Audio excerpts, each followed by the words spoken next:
Welcome back. Cyber fraud का खुलजा SIM क्योंकि SIM swap के जरिए कुछ बड़े फ्रॉड्स लगातार पिछले कुछ दिनों में सामने आए, जहां लोगों के बैंक खाते साफ हो गए हैं और बड़ी बड़ी रकम 30 लाख 40 लाख 1.25 करोड़ इस तरीके की रकम साफ हो गई है। तो ये किसी के भी साथ घट सकता है और आज इसी पर हम आपको अलर्ट करने की कोशिश कर रहे हैं। राइट, तो प्रशांत जी ये बताएं कि देखिए अब आमतौर पर ये जो घटना घटती है और हमने सब में मॉडस ऑपरेंडी देखी कि रात की तरफ है, मतलब जब आप सो भी जाएं, जब रात के पास समय आपके पास ज्यादा कॉल्स नहीं आते, आप अपने फोन को ज्यादा एक्सेस नहीं करते, आप मैसेज नहीं देखते, अगर आपकी सिम डीएक्टिवेट हो भी गई तो आपको शायद रातों रात पता ना चले, सुबह अगले दिन ही आप देखें। क्या तरीके हो सकते हैं इससे बचने के लिए? देखिए विपिन जी, यूजर को सबसे पहले तो विजिलेंट रहना पड़ेगा। हम किसी भी अटैक को 3 कैटेगरी में बांटते हैं, बिफोर, ड्यूरिंग और आफ्टर। अगर हम बिफोर अटैक की अगर मैं बात करते हैं तो कुछ साइंस हैं जो कि यूजर पकड़ सकता है। अगर उसको अननेसेसरी के कॉल्स आ रहे हैं, बार बार कोई टेलीकॉलर उसको फोन कर रहा है, आधी उसकी पर्सनल इन्फॉर्मेशन वो शेयर कर रहा है और वो चाहता है कि अब मेरे को भी ये यूजर जो है कुछ अपनी पर्सनल इन्फॉर्मेशन दे, तो हमें थोड़ा सा विजिलेंट रहना पड़ेगा।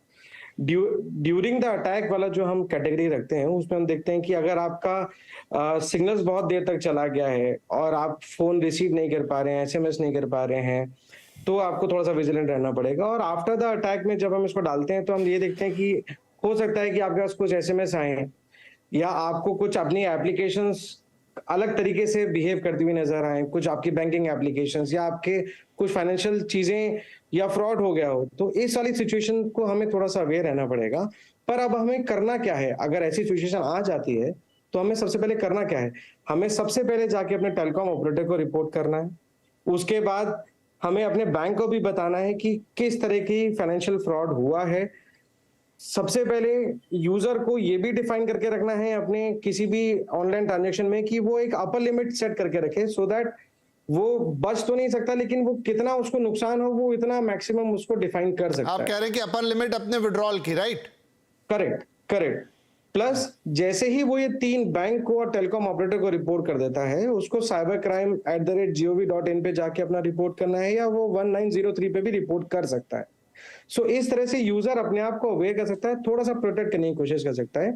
इसके अलावा यूजर को अपने फोन के अंदर बहुत सारी सिक्योरिटी अपडेट्स रखने चाहिए, जैसे उसको ब्राउजर टाइम पे अपडेट करना चाहिए, उसको ऑपरेटिंग सिस्टम को अपडेट करके रखना चाहिए, एंटीवायरसेस को अपडेट करके रखना चाहिए। सोशल मीडिया पे कोई भी अपनी पर्सनल इंफॉर्मेशन उसको शेयर नहीं करनी चाहिए जो कि बाद में जाके मिसयूज हो जाए और फाइनेंशियल फ्रॉड का रूप ले ले।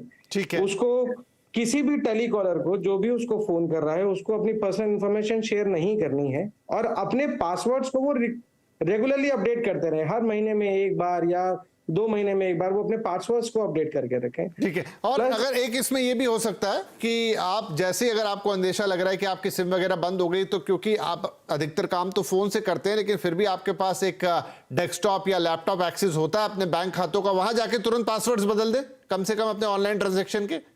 इमीडिएटली जैसे ही आपको ये लगा कि आपके सिग्नल्स चले गए हैं, आप इमीडिएट बेसिस पे जाके अपने पासवर्ड चेंज करें और एक बैंक के नहीं आपके जितने भी अकाउंट हैं उन सबका पासवर्ड चेंज क्विकली। अपूर अग्रवाल साहब, जी, अब क्योंकि समय मेरे पास समाप्त होने आया, अपूर अग्रवाल साहब, ये प्रावधान है कि आप गोल्डन आवर्स में यानी कि 24 घंटे में इस तरह का अपराध होने के अगर अपने बैंक को सूचित करते हैं तो आरबीआई ने नियम बनाए हैं कि आपके पैसे लौटाने की या उनको उस लॉस को मेक करने की लायबिलिटी बैंक की होती है, लेकिन बैंक उसमें फिर बहुत सारे क्लॉज लगाता है कि आपकी अगर गलती है तो आपको फिर वो नहीं मिलेगा। और गलती तो देखिए इसमें होती है कि कहीं ना कहीं आप चूक कर रहे होते।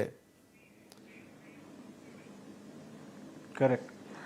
देखिए गलती किस तरह की होती है उसके ऊपर निर्भर होती है कि गलती हुई है और किस तरह की हुई है।